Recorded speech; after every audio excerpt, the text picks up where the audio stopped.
Secular Gujarat ન્યૂઝમાં આપનું સ્વાગત છે। લીમખેડામાં પંચાયત અને કૃષિ મંત્રી બચુભાઈ ખાબડના અધ્યક્ષ સ્થાને જિલ્લા કક્ષાનો 75મો વન મહોત્સવ યોજાયો। દાહોદ જિલ્લામાં પંચાયત અને કૃષિ મંત્રી બચુભાઈ ખાબડના અધ્યક્ષ સ્થાને લીમખેડા તાલુકામાં આવેલ જવાહર નવોદય વિદ્યાલય ખાતે 75મા જિલ્લા કક્ષાના વન મહોત્સવની ઉજવણી કરવામાં આવી હતી।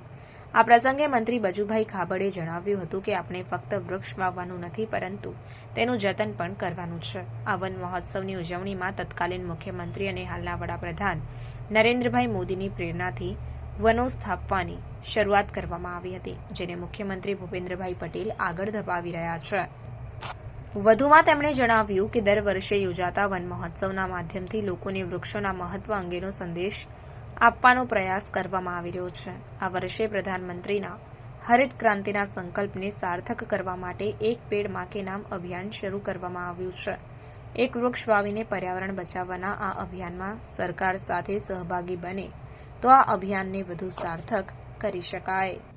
રિપોર્ટર નરેશ કતીજા સાથે cameraman Jaymin Bhabhor, secular Gujarat news. આજે દાહોદ જિલ્લાનો 75મો વન મહોત્સવ એની ઉજવણી લીમખેડા તાલુકાના જવાહર નવોદય સાથે કરી છે। એમાં અમારી વચ્ચે ઉપસ્થિત દાહોદ જિલ્લાના લોકપ્રિય સાંસદ ત્રીજી વારના પૂર્વ કેન્દ્રીય મંત્રી શ્રીમાન ભાભોર સાહેબ જસવંતસિંહની હાજરીમાં અમે કાર્યક્રમ કરી રહ્યા છે। વહીવટી તંત્રના તમામ અધિકારીઓશ્રીઓ, જિલ્લા વિકાસ અધિકારીશ્રી, જિલ્લા પંચાયતના પ્રમુખશ્રી, જિલ્લા સભ્યો, તાલુકા સભ્યો અને અમારા વન વિભાગના સૌ ડીએફઓથી માંડીને બીટગેર સુધીના તમામ અધિકારીઓની હાજરીની અંદર મોટી સંખ્યાનો આજે રોપારોપણનો અમે અવસર કર્યો છે।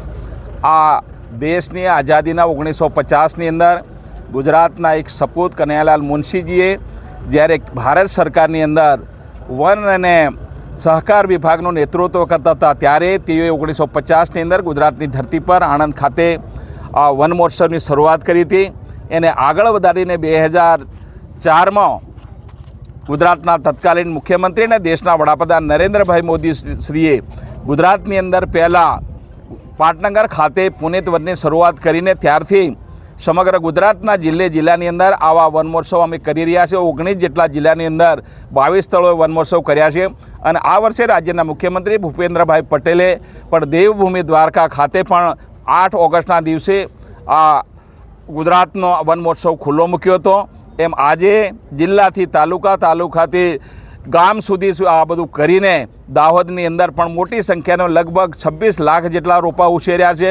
માલા તાલુકાની અંદર પણ 10 લાખ જેટલા રોપા ઉછેર્યા છે અને ગુજરાતની અંદર પણ લગભગ 10 કરોડ 50 લાખ રોપાનો ઉછેર કરીને આજે રોપી રહ્યા છે અને દેશના વડાપ્રધાન શ્રીમાન નરેન્દ્ર મોદીએ સમગ્ર દેશને અપીલ કરી છે કે માં કે નામ એક પેડ।